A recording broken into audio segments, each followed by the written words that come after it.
मेज़बान एम साबिर। कबल इसके कि मैं अपना प्रोग्राम स्टार्ट करूँ, एक शेर अरबाब अख्तियार की नज़र करना चाहूँगा कि तू इधर उधर की ना बात कर, ये बता कि काफिला कैसे लुटा। तू इधर उधर की ना बात कर, ये बता कि काफिला कैसे लुटा। मुझे राहज़नों से गिला नहीं, तेरी राहबरी का सवाल है। तहसील हेडक्वार्टर अस्पताल दरिया खान के हवाले से आज का हमारा प्रोग्राम है। प्रोग्राम का जो लबे लुबाब है कि वो ये है कि PMU के प्रोजेक्ट से भर्तियों के आने वाले ख़ास तौर पे तहसील हेडक्वार्टर अस्पताल दरिया खान में अफसरान बाला जो मुख्तलिफ पोस्ट के ऊपर इस वक्त अपने फ़रज़ मनसबी को सर अंजाम दे रहे हैं, उन्हीं के हवाले से आज का प्रोग्राम है कि THQ अस्पताल दरिया खान में बतौर एडमिन अपने फ़रज़ अंजाम देने वाले अतलस भट्टू के हवाले से गुज़श्ता रोज़ एक एप्लीकेशन जो है आला हुकाम को मूव को किया है, उसके हवाले से जो एलिगेशन लगाए गए हैं वो एलिगेशन आपके सामने रखना चाहूँगा कि तहसील हेडक्वार्टर अस्पताल दरिया खान के अंदर माली बेज़ाब्तियों के, करप्शन के जो सामने वाक़यात हैं उनके हवाले से ये प्रोग्राम है कि दरिया खान के इस अस्पताल के अंदर 50 AC थे, 50 स्टेबलाइज़र थे, कुछ पेट्रोल का मद था, कुछ गैस का था। इसी हवाले से इसके अंदर कुछ माली बेज़ाब्तियाँ सामने आई हैं। इसके तमाम पस मंज़र हक़ाइक़ क्या हैं, इसके पीछे छुपे हक़ाइक़ क्या हैं, ये तमाम आपके सामने आज के इस प्रोग्राम में आपके लिए लेके आ रहे हैं। तो देखते रहिए, प्रोग्राम सवाल ये है और चलते हैं आज के प्रोग्राम। आज का प्रोग्राम सवाल ये है, मैं लेकर हाजिर हुआ हूँ कि तहसील हेडक्वार्टर अस्पताल दरिया खान के अंदर होने वाली माली बेज़ाब्तियों के हवाले से ये प्रोग्राम है। इस वक्त हमारे साथ मौजूद है एडमिन अतलस भट्टू। उनसे पूछते हैं कि उनके ख़िलाफ़ जो एक एप्लीकेशन मुतल्लिका हुकाम को पेश की गई हेल्थ के अंदर ख़ास तौर पे, और उसके अंदर ये इल्ज़ामात लगाए गए हैं कि तहसील हेडक्वार्टर अस्पताल दरिया खान के अंदर 50 AC हैं, 50 स्टेबलाइज़र हैं, 60 लीटर जो है वो डेली बेस पे पेट्रोल दिया जा रहा है, और कंसोल कंपनी के अंदर 36 मुलाजमीन हैं, उनकी जो है 30 बंदे उनको अंदर जो है लिस्ट के अंदर दिखा के 36 की सैलरी ली जा रही है। इसी तरीके से प्राइवेट मुलाजमीन के हवाले से भी बात सामने आ रही है। ये वो एलिगेशन है जिनके हक़ाइक़ जानना हमारे लिए इंतहाई ज़रूरी है। भट्टू साहब, सबसे पहले तो आप बताइएगा ये जो मामलात हैं ख़ास तौर पे THQ दरिया खान के, इनकी बुनियादी वजूहात क्या हैं? ये जो आप पर एलिगेशन लगाए गए हैं कि THQ दरिया खान के अंदर 50 स्टेबलाइज़र हैं, 50 AC हैं, उनमें से 10-10 गैब हैं, और 60 लीटर जो है वो पेट्रोल दिया जा रहा है, उसमें से 20 लीटर जो है वो इस्तेमाल में लाया जा रहा है, 40 लीटर गैब है। इसी तरीके से स्टेबलाइज़र के अंदर जो ओरिजिनल माल है वो गैब है। पानी की मोटर है, उसमें से 2 मोटरें हैं, एक गैब है, एक आपके पास मौजूद है। कुछ इस हवाले से बताइएगा। बिस्मिल्लाहिर्रहमानिर्रहीम। साहिब शुक्रिया आपका कि आपने मेरा मौक़िफ़ लिया। उसके बाद ये सरासर एक प्रोपेगेंडा और एक फ़ेक एप्लीकेशन है। ये सारे इल्ज़ामात हमेशा मुझ पे लगाए जाते हैं। जैसे पहले कुछ अर्सा पहले यहाँ पे एक ख़ुद साख्ता केस बनाकर भी मुझ पे मेरी करैक्टर असैसिनेशन की गई, एलिगेशन लगाए गए। इसके अलावा जितने भी ये मामलात हैं, इसको इंक्वायरी ऑलरेडी इसी ऑफ़िस में चल रही है और मैंने वहाँ पे एक डिटेल जवाब दे दिया है। इन चीज़ों में कोई भी सच्चाई नहीं है, और आप देख रहे हैं कि इस वक्त भी अल्हम्दुलिल्लाह हमारे पास हॉस्पिटल में ऑलमोस्ट 70 ACs अवेलेबल होंगे। बाकी जितना भी सामान है, जो चीज़ें इसमें कही गई हैं, उनका प्रॉपर रिकॉर्ड मौजूद है, और वो चीज़ें जहाँ पे थी वहाँ पे पाई गई हैं। इसके अलावा रही बात आउटसोर्स कंपनीज़ की, तो अब शायद दरख्वास्त गुज़ार साहब को जिन्होंने ये यहाँ से इंफॉर्मेशन दी पूरी नहीं दी कि अब हमारे पास कंसोल कंपनी चल नहीं रही, अब हमारे पास फैज़ एंड ब्रदर्स कंपनी चल रही है, और उसमें टोटल जो है 29 लोग हैं। उन्होंने साहब का जो कंसोल कंपनी थी उनका हवाला दिया। अच्छा, उस हवाले से नहीं, उन्होंने उसका तो नहीं दिया। उस हवाले से भी उन्होंने जो बातें की हैं वो टोटली फॉल्स एग्जप्शन बेस पे की हैं। इसके अलावा लीटर जो डीज़ल के हवाले से उन्होंने कहा कि जनाब यहाँ पे जनरेटर नहीं चलता। तो मेरे ख्याल में आपको इस हवाले से वेल अवेयर होंगे कि अगर यहाँ पे 1 मिनट भी बिजली का शॉर्टफॉल आता है और जनरेटर नहीं चलता, तो वो हमारे लिए बहुत बड़ा मसला होता है। और अल्हम्दुलिल्लाह आज तक कभी भी ऐसा नहीं हुआ कि THQ दरिया खान में, स्पेशली जब से मेरे पास एडमिनशिप का चार्ज है, कि जनरेटर हमारा बंद रहा हो। और दूसरा ये टोटली बकवास है कि जनाब 60 लीटर है पर डे के हवाले से। कितना तकरीबन पर डे कितना लीटर आ रहा है पेट्रोल? पर डे का कोई भी हॉस्पिटल नहीं मंगवाता होता। ये चीज़ें, ये सामान हमेशा ज़रूरत के वक्त मंगवाया जाता है। और मैं ऑलरेडी, जैसे कि हमारी ऑडिट रिपोर्ट्स हैं, और मैं तो बड़े फ़ख्र से कहता हूँ कि जहाँ से भी ऑडिट करवा लो, जो भी चीज़ भी चेक कर लें, मेरे टेनोर में इस हॉस्पिटल में मैं हल्फन भी कह सकता हूँ और फ़ख्र अंदाज़ से भी कहता हूँ कि जो डीज़ल की कंजप्शन है बकाया तमाम अदवार से कम होगी। आप पर इल्ज़ाम लगाए गए हैं ख़ास तौर पे स्पेयर पार्ट के हवाले से कि THQ से जो है 50 AC हैं, 50 स्टेबलाइज़र, उनमें से 10-10 गायब हैं, और जो पानी की मोटरें ये मैं पहले भी सवाल कर गया हूँ, इस हवाले से आप क्या कहेंगे? हमारे पास अल्हम्दुलिल्लाह इस वक्त भी 2 मोटरें चल रही हैं और हमारे पास मीन के एज़ अ बैकअप भी 2 मोटरें यहाँ पे इंस्टॉल्ड हैं। इसके अलावा जो मोटर ख़राब होती है वो हमारे पास स्टोर में मौजूद हैं और दरख्वास्त गुज़ार ने शायद कम बताया हो, हमारे पास उससे ज़्यादा मोटरें हमारे लॉजिस्टिक ऑफिसर के पास स्टोर में मौजूद होंगी।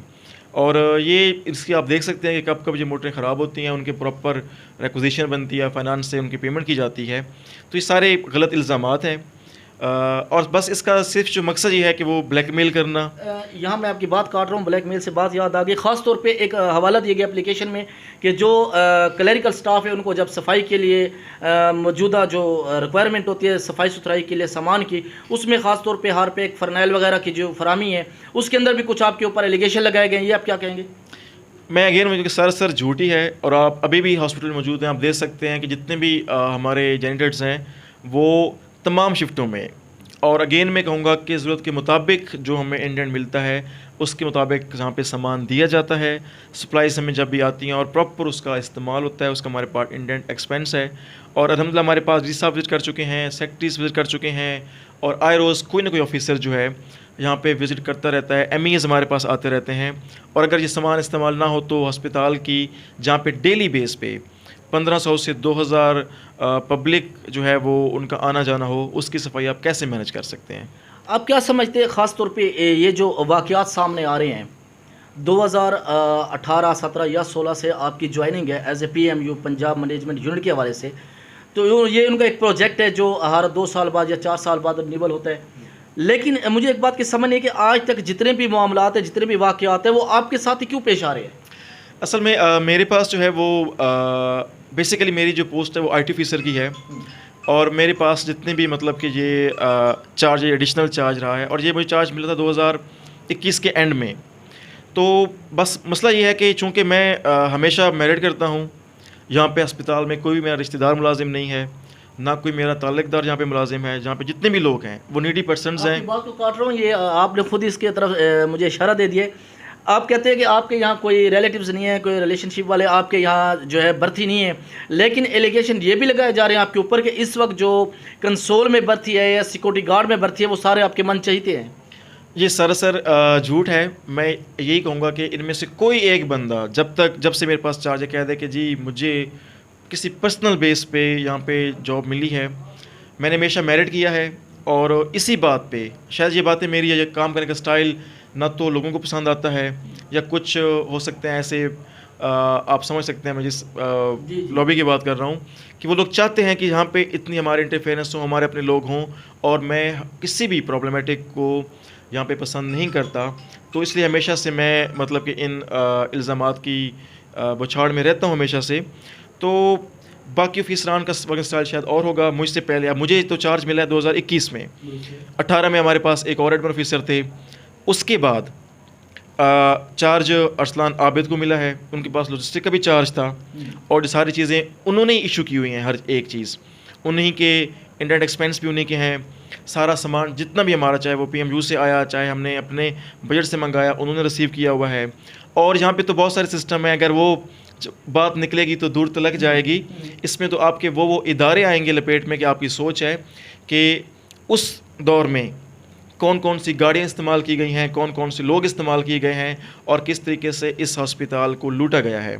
और मैं तो हमेशा अरबाब इख्तियार से कहता हूँ, मैंने तो उस दिन भी कहा है, मैं इनको अपना जवाब जमा करवा के आया हूँ सी ऑफिस में भी, और जहाँ मुझे बुलाया जाएगा मैं जवाब दे दूँगा। आपके ऊपर जो लगाए गए एलिगेशन है मैं उनके हवाले से बात करना चाहूँगा। ख़ास तौर पे जो एलिगेशन लगाए गए हैं बहुत संगीन एलिगेशन है आप पर, आप इसके डिफेंस में क्या कहेंगे? अगर आपके मुतल्लिका इदारों में इन्वेस्टिगेशन होती है और वहाँ आपके ऊपर लगाए गए इल्ज़ाम दुरुस्त साबित होते हैं तो आपका क्या लायामा होगा? अगर दुरुस्त साबित नहीं हो तो फिर क्या करेंगे आप? मैं सिर्फ इतनी सी बात कहूँगा कि मैं भागने वालों में से नहीं हूँ। जब भी इंक्वायरी हुई है पूरे डिस्ट्रिक्ट में कोई भी बंदा कह दे, हॉस्पिटल में भी, कि मैंने आज तक किसी भी ऑफिसर को जो हमारा इंक्वायरी ऑफिसर मुकर्रर हो उसको किसी भी वे से प्रेशराइज़ किया हो या मैंने फेवर की बात की हो, तो मैंने जवाब जमा करवा दिया है। अगर उसमें मैं कसूरवार पाया जाता हूँ, ये तो 10 AC कह रहे हैं, मैं अल्हम्दुलिल्लाह अल्लाह पाक ने इतना मुझे दिया हुआ है कि मैं इनको 100 AC भी लेके दे सकता हूँ।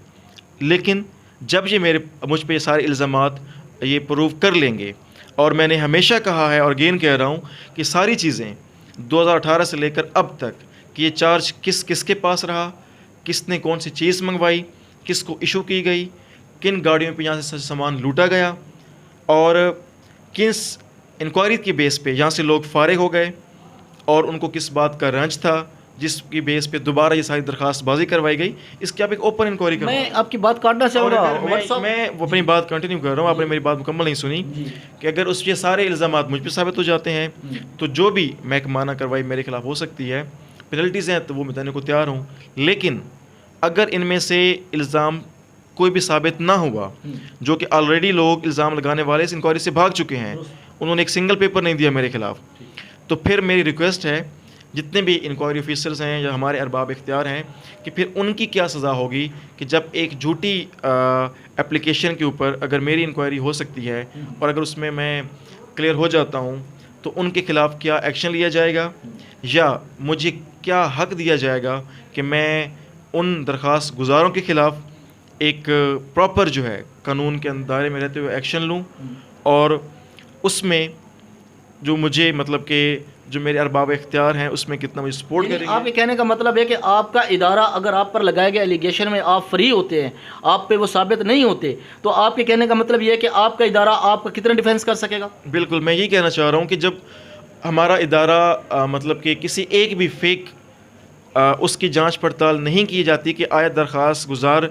क्या कौन है, कहाँ से उठ के आया है, इसका बैकग्राउंड क्या है, और एक इंसान की अगर वो इज़्ज़त नफ्स ख़राब कर रहा है, सोशल मीडिया पे उसका मीडिया ट्रायल किया जा रहा है, या वो एप्लीकेशंस के ज़रिए उससे कुछ चीज़ें पूछी जा रही हैं, तो हमें भी ऐसा इख्तियार दिया जाए कि अगर उस चीज़ को साबित नहीं करते तो हम उनके ख़िलाफ़ कानूनी कार्रवाई कर सकें, और फिर उसमें जो मेरा इदारा भी है वो जो भी फुली सपोर्ट करे, और उनके ख़िलाफ़ भी उस हद तक एक्शन लें कि आज के बाद एक एग्जाम्पल सेट होने चाहिए कि नेक्स्ट किसी भी सरकारी मुलाजिम को, किसी भी प्राइवेट मेंबर से, कोई भी ऐसा पर्सन जिसका खुद बैकग्राउंड इस तरह का ना हो कि वो इस लेवल के भी हो कि वो किसी के खिलाफ कोई एप्लीकेशन कर सकें, और उसके साथ साथ जो लोग मुलविस हों उनके खिलाफ उनको करार वाकई सजा देनी चाहिए। आज के प्रोग्राम से मैं एक सवाल आखिरी सवाल है, आपके सवालों के दौरान जवाब आया उसी से मैं करना चाहूँगा। आपने जिक्र किया 2018 से 2021 तक के एडिशनल चार्ज का, उसके दौरान आपने अभी इंकशाफ किया है कि उस दौरान किस तरीके से TSQ दरिया खान को नुकसान पहुँचाया है, लूटा है, और आपके पास वो आप कहते हैं कि एविडेंस भी मौजूद हैं, लेकिन उस वक्त से लेकर अब तक आप खामोश क्यों हैं?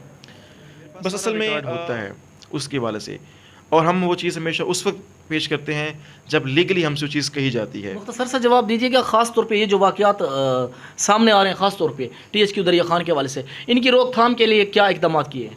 मैं बस इसमें यही कहूँगा कि जो हमारे कंप्यूटर अथॉरिटी है उनको चाहिए कि जो भी इस तरीके से लोग कोई ऐसी आके बात कर देता है उनको शटअप कॉल देनी चाहिए, और अगर उसमें लगता है कि जी वाकई इसमें कोई चीज़ किसी कसूर है तो वो हमसे डिपार्टमेंटल इंक्वायरी करवा लें।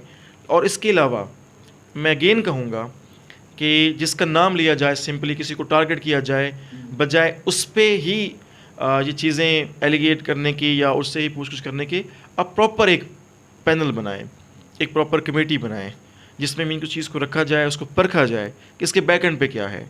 आप पर यह भी इल्ज़ाम सामने आ रहे हैं कि आप सियासी असर और रसूख की वजह से आप बैठे हैं, जबकि टर्मिनेट होने वाले एक शख्स पहले चले गए, वो दोबारा मेरिट पे आए, तो आप सियासी असर रसूख की वजह से बच जाते हैं। यहाँ से जो लोग गए हैं सबको पता है कौन कैसे आया है, और मेरा सियासी असर रसूख, मेरे ताल्लुकात सियासी होंगे बेशक। क्रिकेट के दोनों तरफ खेलते हैं, बैटिंग भी और बॉलिंग भी। नहीं, उसमें यह है कि हर किसी का सियासत से कोई ना कोई ताल्लुक वास्ता है, मीन के कोई ना किसी का बैकग्राउंड होता है, लेकिन मैं ये कह सकता हूँ कि कोई एक बंदा, मैंने पहले भी आपसे कहा था, कोई एक सरकारी अफसर यहाँ पे साबित कर दें कि मैंने कभी किसी को सियासी कॉल करवाई हो किसी चीज़ के बारे में भी, और ना मैं इस चीज़ पे बेस करता हूँ, मेरी जो अपनी विल है कि मैं खुद क्या हूँ। अच्छा, उड़ती उड़ती खबर पहुँची कि आप निवानी हाउस पे भी पहुँचे थे?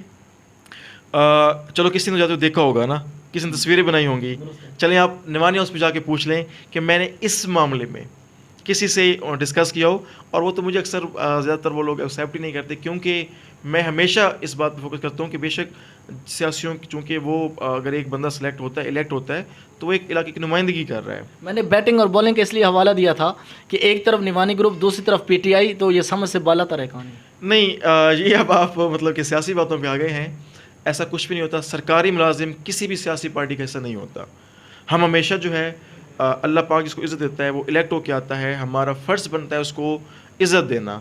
तो हम तो एज अ वर्कर सबको रिस्पेक्ट देते हैं, और जो हमारे हमसे एक फेवर हो सकती है जायज़ तरीके से वो हम करते हैं, सब करते हैं उस हवाले से। आज का प्रोग्राम सवाल ये है, ख़ास तौर पे था एडमिन ऑफिसर THQ दरिया खान अतलस भट्टू के साथ, जो इनके ऊपर एलिगेशन लगाए गए हैं। उन हक़ाइक़ को जानने के लिए आज ओपन प्रोग्राम था हमारा। जो एलिगेशन थे उसमें अस्पताल के इंतज़ामी अमूर में ख़ास तौर पे जो करप्शन सामने आई थी उसके हवाले से था। सोशल मीडिया पे, प्रिंट मीडिया पे और इलेक्ट्रॉनिक्स मीडिया पे गर्दिश करती वो ख़बरें, वो अफवाहें जिनके अंदर जो है एडमिन ऑफिसर के ऊपर जो है वो एलिगेशन लगाए गए थे, उनके मौक़िफ़ जानने के लिए आज हमारे साथ मौजूद थे। उन्होंने अपनी सफाई में ये कहा है कि अगर मेरे ऊपर जो इल्ज़ामात लगाए गए हैं महकमाना इन्वेस्टिगेशन के अंदर, वो मेरे ऊपर साबित होते हैं तो मैं ख़ुद को सरेंडर कर दूंगा। नहीं, अगर मेरे ऊपर लगाए गए इल्ज़ामात दुरुस्त साबित नहीं होते तो कम से कम हमारे इदारे को चाहिए कि वो अपने मुलाजमीन का भी डिफेंस करना अपना आइनी हक़ बनाए। आज के प्रोग्राम सवाल ये है से एम साबिर को इजाज़त दीजिए। अल्लाह हामी नासिर।